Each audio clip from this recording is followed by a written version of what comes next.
Bom dia, irmãos. A graça e a paz do Senhor Jesus. É uma alegria e uma honra estar com os irmãos aqui. Quero agradecer o convite que me foi feito para juntos trabalharmos aqui no final de semana com os casais. A minha honra, meu apreço ao conselho da igreja, à equipe pastoral, o reverendo Edson Rios. Parabéns pela vitória da Chapa Renove ontem, né? Nós estávamos orando e trabalhando por esse objetivo e ficamos, como IPI do Brasil, tremendamente felizes com a vitória da Chapa. Que Deus abençoe na sua nova função doravante. Queridos irmãos, estivemos antes de ontem trabalhando com algumas questões relativas à família. Quero continuar hoje. Quero convidar você, por favor, a abrir a sua Bíblia no primeiro livro das Crônicas. E nós vamos abrir no capítulo 7. Deixe a Bíblia aberta Deixe a Bíblia aberta no capítulo 7, versículos 20 a 27. Enquanto você deixa a Bíblia aberta, eu vou adiantando dizendo que há uma relação entre fragilidade e unidade da família. Eu explico.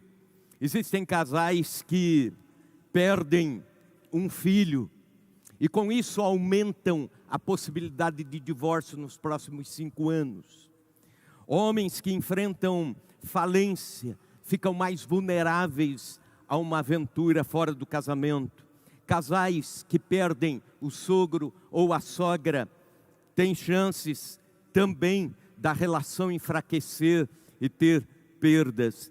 Acontece que dizer sim no altar, dizer sim diante do juiz de paz no cartório, não é uma mera formalidade, não é uma palavra ao vento, não é um rito da burocracia. A responsabilidade moral, a responsabilidade espiritual do dizer sim, há que sustentar a família mesmo no extremo da fragilidade. Na Bíblia Sagrada nós encontramos famílias frágeis, histórias de famílias que estavam fragilizadas, algumas sucumbiram.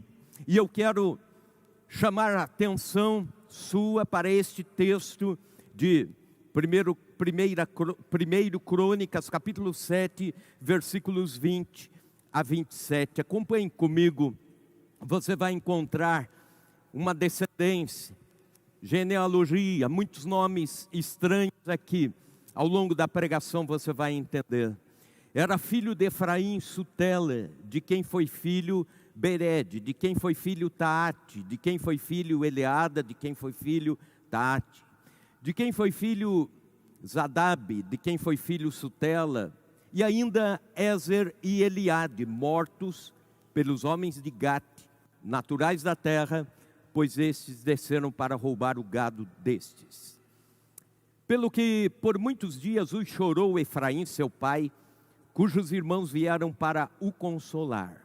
Depois coabitou com a sua mulher e ela concebeu e teve um filho, a quem chamou Berias, porque as coisas iam mal em casa. Sua filha foi Será, que edificou Bet-Horon, a de baixo, a de cima, como também a Uzem Será. O filho de Berias foi Refa, de quem foi filho Recefe, de quem foi filho Tela, de quem foi filho Tam, de quem foi filho Ladã, de quem foi filho Amiúde, de quem foi filho Elisama, de quem foi filho Num, de quem foi filho Josué, até aqui. Pois bem, se você observar a história da sua família, a árvore genealógica da sua família, você vai ver que, além de histórias boas de conquista, além de histórias boas, você vai encontrar histórias de tristeza, histórias de dramas, histórias de lágrimas e assim por diante. Algumas histórias tristes, outras também vergonhosas. As nossas famílias se fazem assim. Não se escandalize com o que eu vou dizer, mas você não vai encontrar nenhuma família nas páginas da Bíblia Sagrada perfeitamente funcionais. Perfeitamente funcional. Nenhuma família perfeita ao longo da Bíblia, desde o começo. A família de Adão e Eva não foi uma família perfeita. Lá teve o fratricídio, irmão matando irmão. A família de Abraão foi uma família imperfeita, com nuances de mentira. E a família de Isaac, 2 filhos inimigos. Família de Jacó, onde pai preferia um filho, mãe preferia outro. A família de Moisés, Moisés foi chamado de esposo sanguinário. A família de Eli, os filhos eram desonestos. Família de Samuel, Samuel profeta, homem de Deus que influenciou uma nação inteira a buscar ao Senhor. Mas os filhos eram totalmente diferentes, mercenários. A família de Davi, um jogo de poder e traição dentro do lar. Chegamos na família de José. José teve 2 filhos, o José do Egito. Um filho se chamou Manassés, o primeiro. O segundo se chamou Efraim. Segundo, Efraim teve a bênção de José quando nasceu na áurea da vida, no melhor momento da vida de José. E o José lhe dá o nome de duplamente abençoado, porque ele diz: Deus me fez próspero no Egito, então o nome deste menino será duplamente abençoado. Seu avô Jacó, aos 147 anos de idade, chamou filhos e netos e os abençoou. Quando abençoou Efraim, abençoou com uma bênção especial. A bênção que era para ser para o irmão mais velho, Manassés, ele passa para Efraim. Portanto, um homem realmente 2 vezes abençoado. Acontece que na casa de um homem duplamente abençoado, existem tragédias, existem dramas, vergonhas. Porque os filhos de Efraim foram pegos roubando gado dos filisteus e foram mortos. Ladrões de gado mortos no ato de roubarem. Diz a Bíblia que Efraim e sua esposa choraram, receberam os parentes. E aí, logo a seguir, nasce um filho cujo nome é Berias. Eles dão o nome de Berias. Na cultura judaica, quando nascia uma criança, o que estava acontecendo na época era o nome da criança. Passava a ser o nome da criança. Por exemplo, Yaakov ou Jacó é usurpador, porque nasceu agarrado no calcanhar do irmão, tentando tirar-lhe a primogenitura, pois eram gêmeos. Icabode, foi-se a glória de Israel. No dia que Israel perdeu uma grande batalha, nasce um menino e dão um nome, foi-se a glória de Israel. E agora nasce Berias, que quer dizer as coisas vão mal em casa. Não esqueça esse nome, Berias, as coisas vão mal em casa. Pois bem, olhando o quadro do lar, quando eu enfrento fragilidades, eu lembro do sim. Olhando para a vida de Efraim, olhando para as nossas vidas e famílias, quando estamos enfrentando fragilidades, vamos lembrar do sim do altar, do sim que damos quando casamos, quando assumimos a responsabilidade. Pois bem, em primeiro lugar, eu disse sim, por isso não me isolo, o poder do envolvimento. Efraim e a esposa precisavam chorar a perda. Veja comigo o versículo 22. Pelo que por muitos dias o chorou Efraim, seu pai, cujos irmãos vieram para o consolar. receberam os irmãos para consolá-los. Na cultura oriental, existe um espaço de lamento. Alguém tem perdas, vai chorar. Alguém perde um querido, vai chorar e chorar muito. Existe um espaço para lamentar, existe uma semana para chorar. Acontece que na nossa cultura, cultura ocidental, não há espaço para dor. Vivemos um tempo de pragmatismo em todas as áreas da vida. As pessoas dizem, não tenho tempo de chorar, não tenho tempo para o luto. Morre alguém, você tem que correr para o cartório, tem que fazer a certidão de óbito, tem que ir para o hospital, tem que ir para a funerária e assim por diante. Isso em todas as áreas da vida. Se um filho dá problemas, escondemos o fato. Se um membro da família se suicida, silenciamos. Se a filha engravida fora do casamento, varremos isso para baixo do tapete. Se o casamento está em crise, o esposo diz para a esposa, olha, você não fale nada. Não abra a boca para o pastor, senão eu não piso mais na igreja. Se alguém morre, psiu, não chore.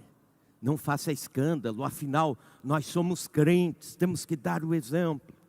Acontece que quem passa pelas mazelas, pelas dores, mascarando sentimentos, sem receber a visita de irmãos, o abraço de amigos, o apoio da comunidade, corre o risco de entrar em depressão, corre o risco de infartar.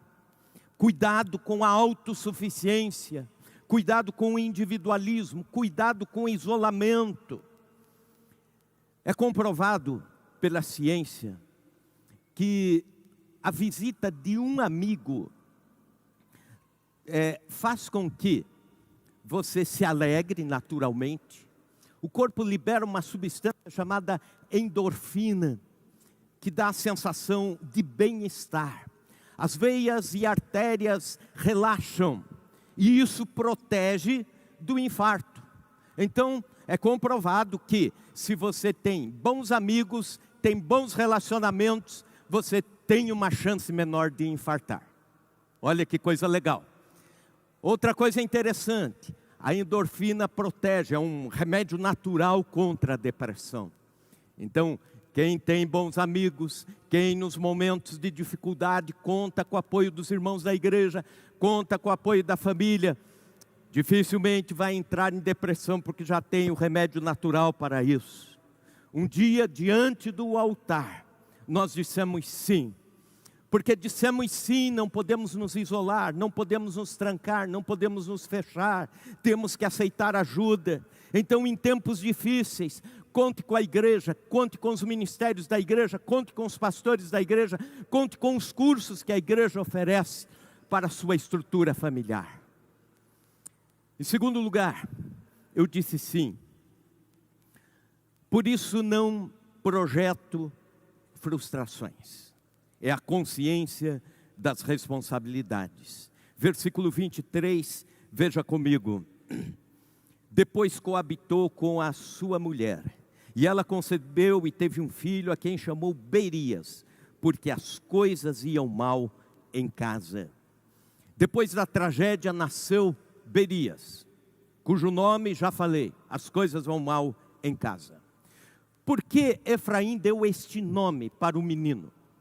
Você já imaginou que constrangedor? Primeiro dia de aula, os aluninhos se conhecendo, a professora faz a chamada, Luizinho, presente, Maria, presente, José, presente, Bruninho, presente. De repente ela diz, as coisas vão mal em casa, ele ergue o braço, presente. Todo mundo, que nome estranho. Por que ele deu esse nome? Porque na sua mente, Efraim estava desistindo.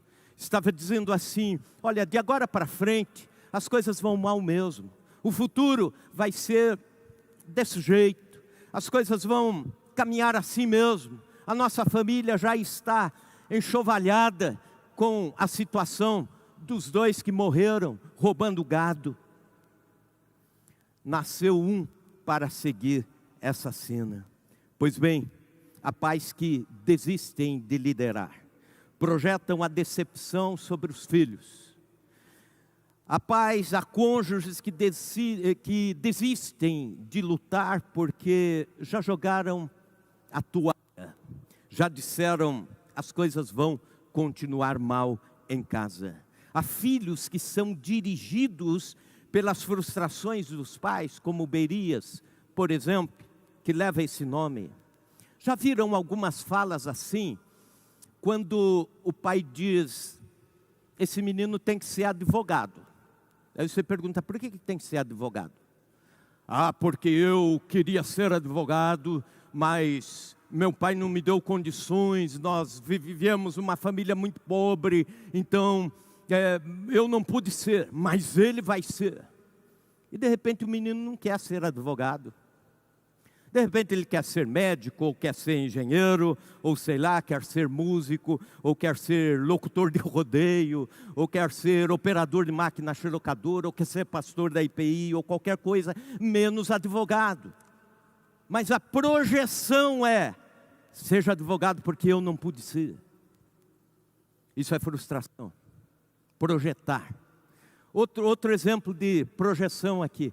Sabe quando o casamento está mal, os pais estão estressados, esgotados, as crianças estão absorvendo tudo isso. Na adolescência continua absorvendo isso. E eles projetam para o casamento deles exatamente isso. Por exemplo, o pai está mal no trabalho, é um profissional frustrado. Chega uma sexta-feira, 15 minutos para as 18 horas. Pertinho de sair, o chefe chama na sala, o gerente chama, ó, você não cumpriu a meta, você tem 2 semanas para dar um jeito. Você não tem como. Você não está bem aqui na empresa. Dá um jeito com as suas metas. Porque o gerente, ele diz sim, né? Dá um sorriso, agradece a orientação, mas sai dali numa pilha de nervos. Bate o cartão e vai para casa. Quem ele encontrar primeiro no caminho vai pagar essa conta. É a projeção. Se é o cachorro que vem recebê-lo, leva um chute. Se é o filho, leva um xingão. Se é a esposa, ele dá um grito. Se é a sogra, é a projeção. E o problema não é nem o cachorro, nem o filho, nem a esposa, nem a sogra. Ele está de mal com a vida, está tentando empurrar isso para alguém. Isso é projeção.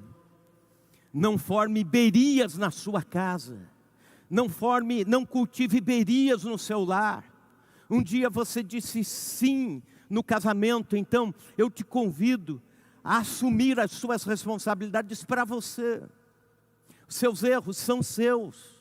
Conserte-os, não projete-os. Terceiro, eu disse sim. Então, valorizo a todos. É a eficácia da celebração. Veja comigo o versículo 24.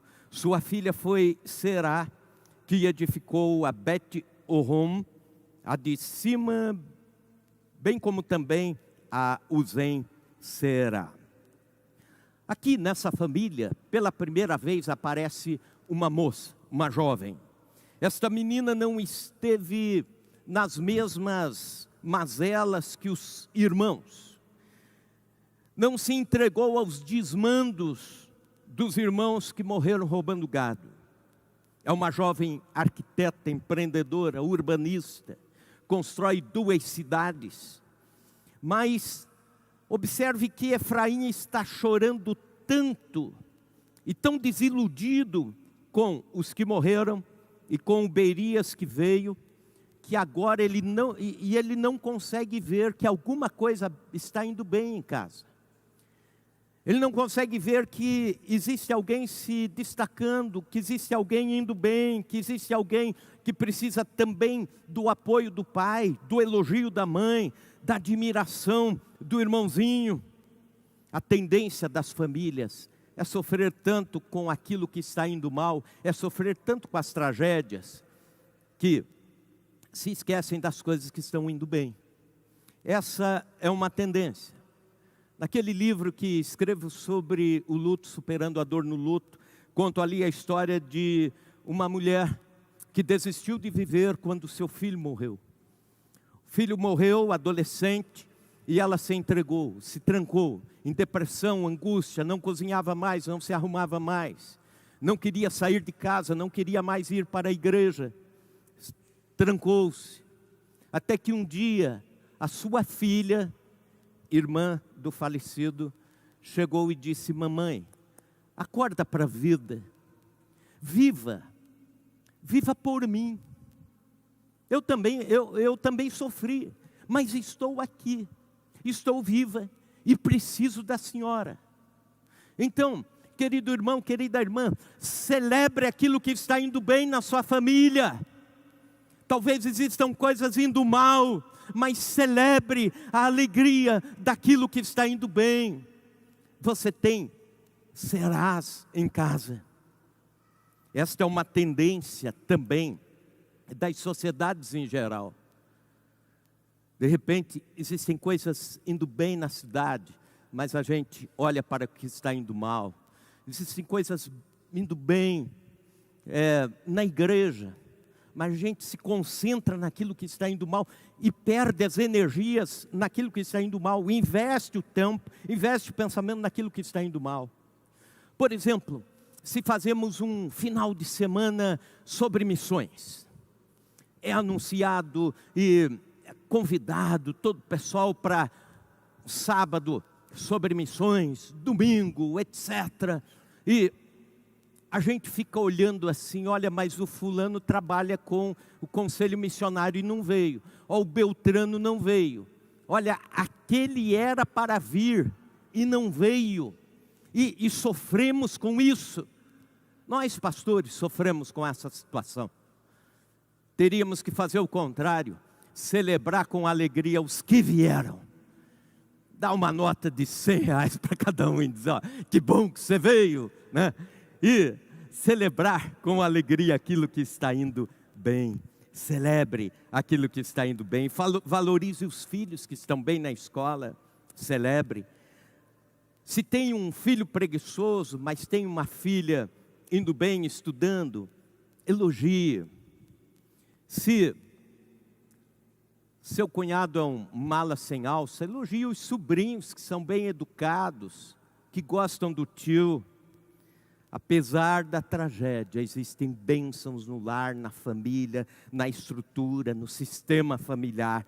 A celebração do sucesso é a celebração da conquista. Mas também, em quarto e último lugar, eu disse sim. Então,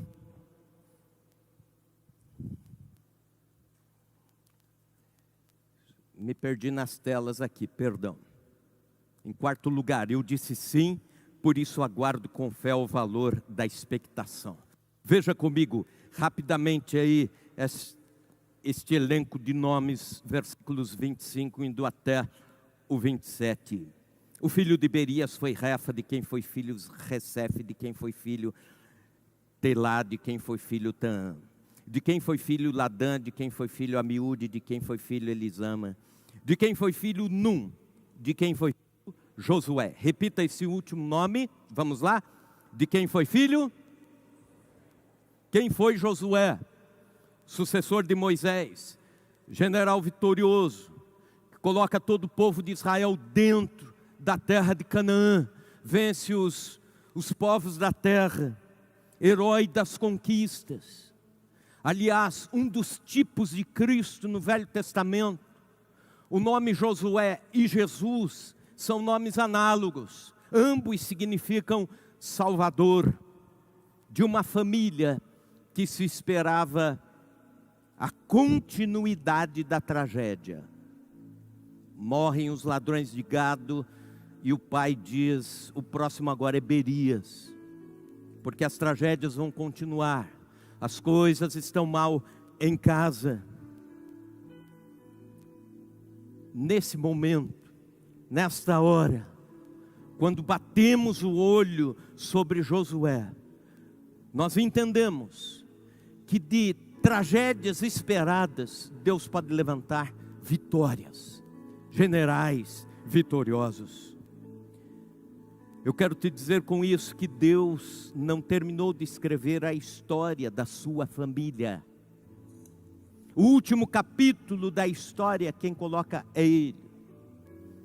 Deus tem a caneta da sua família, está nas mãos de Deus. O futuro está nas mãos de Deus.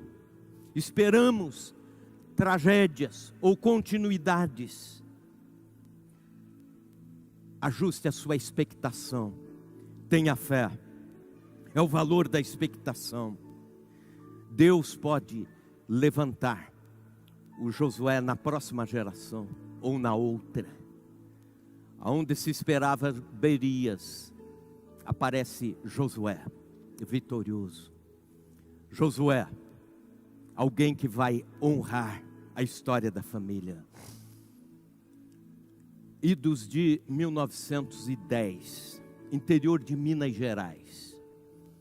Um senhor por nome Benedito Rosa dos Santos. Moço ainda, não era casado. Teve uma encrenca com alguns rapazes, bateram muito, espancaram um meio-irmão dele, ele estava furioso, e ele era muito quieto, muito frio nas suas decisões. No dia seguinte, ele buscou no galpão uma espingarda, preparou a espingarda, levou para consertar, lubrificar, testar. Naquele tempo e naquelas cercanias, não era problema nenhum alguém andar armado, mesmo porque era a defesa contra a onça e outros tantos problemas de segurança da própria natureza. E o Benedito, então, depois da espingarda bem lubrificada, com o espírito vingativo, colocou a espingarda nos ombros e saiu. Passou em frente a uma casa. Havia um senhor por nome Aníbal. E o Aníbal era presbítero da Igreja Presbiteriana do Brasil. E Benedito passando, Aníbal disse: Benedito, vem cá. O que você vai fazer com esta arma? Ele disse: nada não, eu só preparei a arma porque tenho que andar por aí a cavalo, de charrete, tenho que ter arma. Ele disse: não, entra para cá.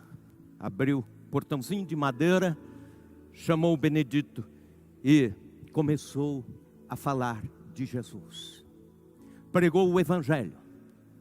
Benedito entregou a vida para Cristo naquele dia.